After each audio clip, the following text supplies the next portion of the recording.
I came home 15 minutes later than I was supposed to. That was all it took.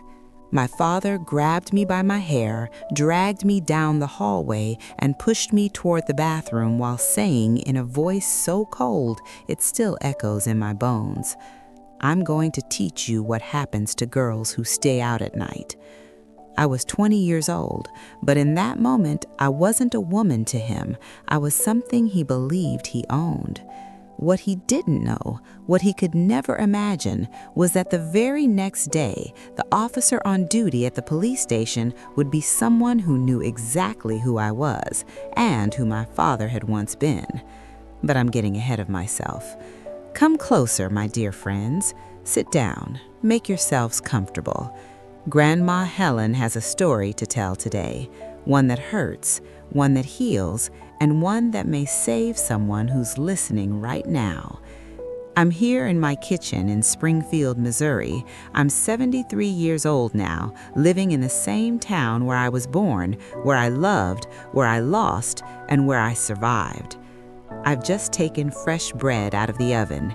That warm, yeasty smell fills the whole house, the kind of smell that makes you feel safe, the kind that reminds you of a real grandmother's home. Every Saturday morning, I wake up at 5 o'clock, put on soft country music, and bake bread to sell at the farmer's market. It gives me a little extra money, yes, but more than that, it gives me peace. Kneading the dough reminds me that I too once had to rise again after being pressed down. I learned to bake about 10 years ago, after I retired from being a seamstress. A neighbor shared her mother's recipe with me, and it became my therapy, my healing. Before I tell you today's story, I want to ask something from you. Tell me in the comments where you're watching from and what time it is there. Are you drinking coffee like me? On a lunch break? Resting after work? I read every comment. I imagine each of you in your homes, and it reminds me that kindness still exists. And if you haven't subscribed yet, please do. These stories are not just stories, sometimes they are lifelines. Now, today's story is one I kept locked away for many years. It still hurts when I remember it, but it needs to be told, because somewhere out there is someone who thinks there is no escape, and I need that person to know there is a way out. This is the story of the day my father stopped being my protector and became my greatest fear. But it's also the story of courage, justice, and rebirth. If I'm here today, baking bread, raising grandchildren with love and respect, it's because I refuse to let violence define my life. So take a deep breath with me and let me take you back. When I close my eyes and think of my childhood, the first thing I remember isn't fear. It's the smell of banana bread. My mother, Irene, baked constantly. Maple Street in Springfield always smelled like something sweet coming from our house. She was small, gentle, fair-skinned, with blue eyes that made you feel calm just by looking at them. When she entered a room, peace followed. My father, Arnold, was different back then. He was tall and strong, worked as a mechanic downtown, came home dirty but smiling. He always had a small treat in his pocket for me or my little brother, Victor. This was the 1950s and early 60s. Springfield was small, doors stayed unlocked, children played freely in the streets. We lived in a white wooden house with a big backyard, chickens, an apple tree, and a vegetable garden my mother cared for like it was part of her soul. We didn't have much money, but we had laughter, we had warmth, we had love. My father used to lift me into the air and say, "How's my little princess today?" That's what makes what came later so impossible to understand. I was born in 1952, Victor in 1955. He followed me everywhere like a shadow. I walked him to school, played house under the apple tree, dreamed of a happy future. Sundays meant church, ice cream at the square if money allowed, and quiet evenings. Those were golden years. I had no idea that love could turn into terror, no idea that a home could become a prison, no idea that safety could disappear overnight. But childhood doesn't warn you. It lets you believe the world will always stay kind. Everything changed the day my mother got sick, and when she died, something dark was born inside my father. My mother's sickness arrived quietly. At first, it was small things, her hands trembling when she held a cup, her breath growing shallow after climbing the stairs. She laughed it off, said she was just tired. But tired doesn't steal weight from your body. Tired doesn't dim your eyes. By the time the doctor finally said the word cancer, it felt like the ground had already begun to sink beneath our feet. I was 16, old enough to understand fear, too young to know how to survive it. My father reacted in a way none of us expected. He didn't cry, he didn't shout. He became rigid, like a door slammed shut inside him. He took control of everything. What time dinner was served, what time lights went out, who could visit, where I went, how long I stayed. At first, I thought it was worry. Grief does strange things to people, especially men who were raised never to speak about pain. But worry slowly hardened into rules, and rules turned into punishment. My mother grew weaker every month. I became her hands. I brushed her hair, fed her soup, helped her bathe when she was too tired to stand. She would squeeze my wrist gently and whisper, "You're such a good girl, Helen." Those words became my armor. My father started watching the clock. If I was late from school by 10 minutes, his jaw tightened. If I stayed after class to help a teacher, he demanded explanations. "You don't need to be wandering," he said. "A decent girl comes straight home." Victor was never questioned, only me. After my mother passed, the house went silent in a way that felt unnatural, like sound itself was afraid to exist there anymore. The banana bread smell disappeared, so did laughter. My father changed overnight. He stopped calling me princess. He started calling me girl. I cooked, cleaned, raised my brother. I became the woman of the house at 17 without being asked, without being thanked. And with every passing month, his control tightened. He began setting curfews, 8 o'clock, then 7, then before dark. If I questioned him, his eyes hardened. "You live under my roof," he said. "You will respect my rules." Fear became my constant companion. But what scared me most wasn't his voice. It was his silence. The night everything shattered, I had stayed late helping a friend study for finals. I didn't realize how late it had gotten. 15 minutes, that's all it was. When I walked through the front door, the house was dark. Too dark. Then I felt his hand. And you already know what happened next. But what you don't know, what he didn't know, was that his control would end the very next day. Not because he chose to stop, but because someone finally believed me. The morning after he dragged me down that hallway, I walked into a police station shaking and found a man behind the desk who remembered my name. I barely slept that night. Every time I closed my eyes, I felt his grip again, the pressure, the rage, the certainty that he believed he had the right to hurt me. At dawn, I got dressed quietly. My hands shook as I buttoned my blouse. I kept listening for footsteps, for his voice, for any sign that he was awake. Victor was still asleep. I kissed his forehead gently and whispered that I loved him. Then I walked out of the house. The police station was 3 blocks away. Each step felt heavier than the last. My legs wanted to turn back, to pretend nothing had happened, because that's what girls were taught back then. Endure, stay quiet, protect the family name. But something inside me had snapped. The officer at the front desk looked up when I entered. He was older, with silver hair and tired eyes. "What can I help you with?" he asked. My mouth opened, but no sound came out.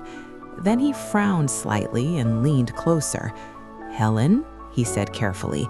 "Helen Whitaker." I froze. "Yes," I whispered. He stood up so fast his chair scraped the floor. "You're Irene's daughter." The room felt suddenly smaller. He had gone to school with my mother. He remembered her kindness, her baking, her smile. He remembered me as the little girl who used to bring bread to the station during charity drives. "Sit down," he said gently. "You're safe here." And for the first time in my life, I believed those words. I told him everything, not just about that night, but about the rules, the control, the fear that had lived in our house since my mother died. I showed him the marks on my arm. He didn't interrupt me once. When he finished, he took a slow breath and said something I will never forget.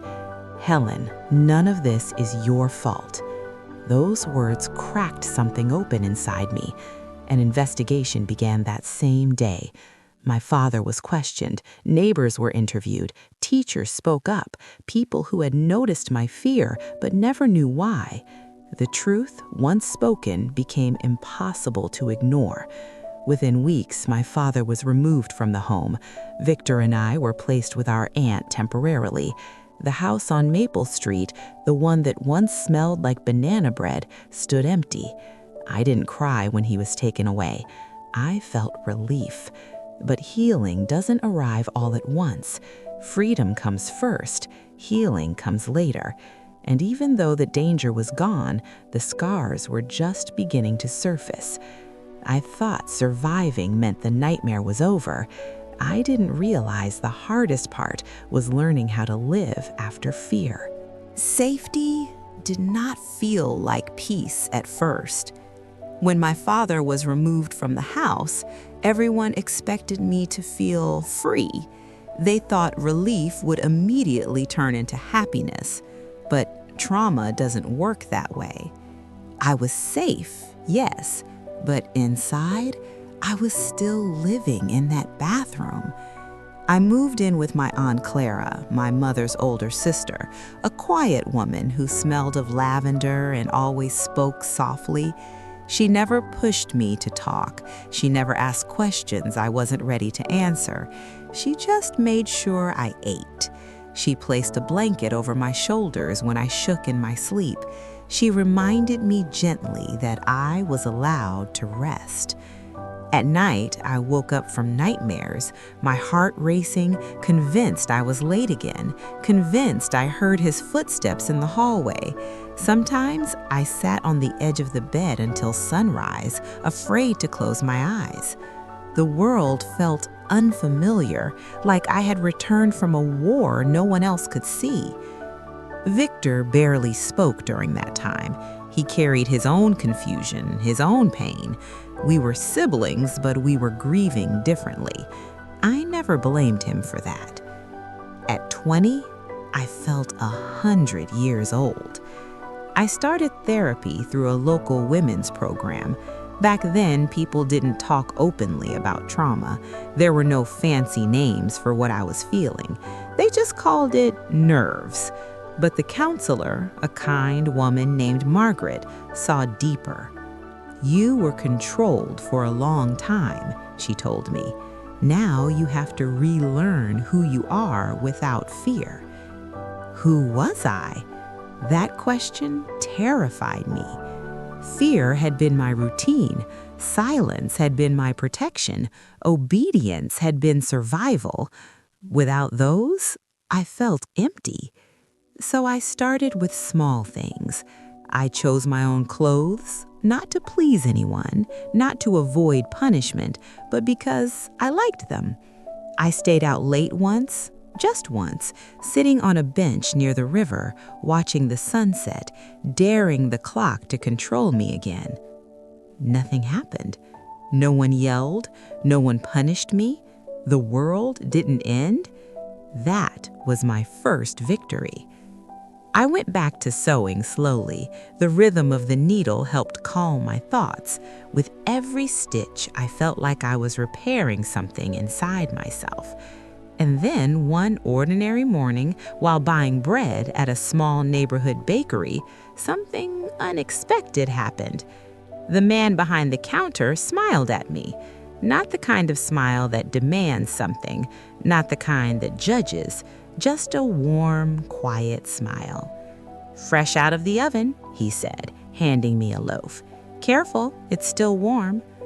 Our fingers brushed, and for the first time since everything happened, I didn't flinch. His name was Edward. He didn't know my story.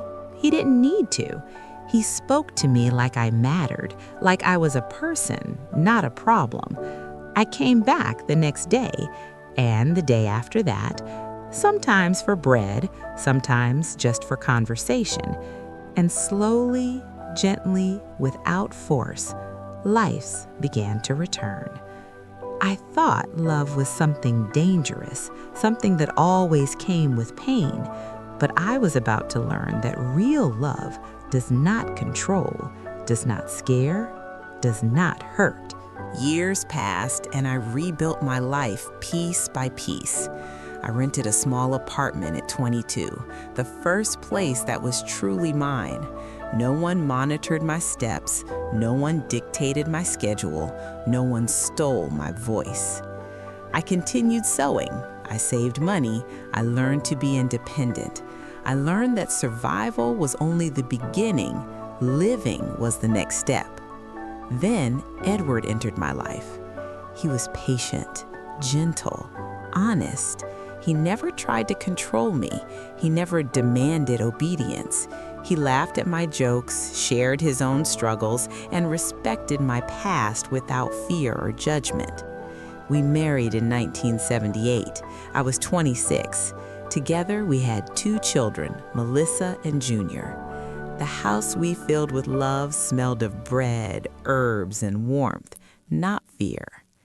I never saw my father again after he was arrested. 5 years in prison were enough for justice to take its course, but no sentence could erase what happened. I let him go from my mind because holding on to anger would trap me as surely as he had. Victor moved away, built a life of his own. We were siblings, but we each healed differently. I wished him well.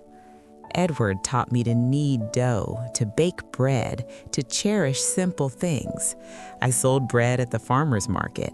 Each Saturday morning, the smell of yeast in the kitchen reminded me life can be sweet again, even after darkness. Melissa and Junior grew strong and kind. My grandchildren play in my yard, climb my apple tree, laugh freely, and I sit at the kitchen table making bread, breathing, smiling, living. Looking back, I understand now the difference between the girl curled up on that bathroom floor and the woman I am today is courage. The courage to leave, the courage to speak, the courage to survive. And this is why I tell my story. To anyone out there trapped, scared, or suffering, you are not alone. There is help. There is justice. There is life beyond fear. I did it, and so can you. If you are suffering in silence, do not wait another day. Reach out, tell someone, seek help. Safety exists, hope exists, life exists. Because the next chapter, your chapter, can begin today.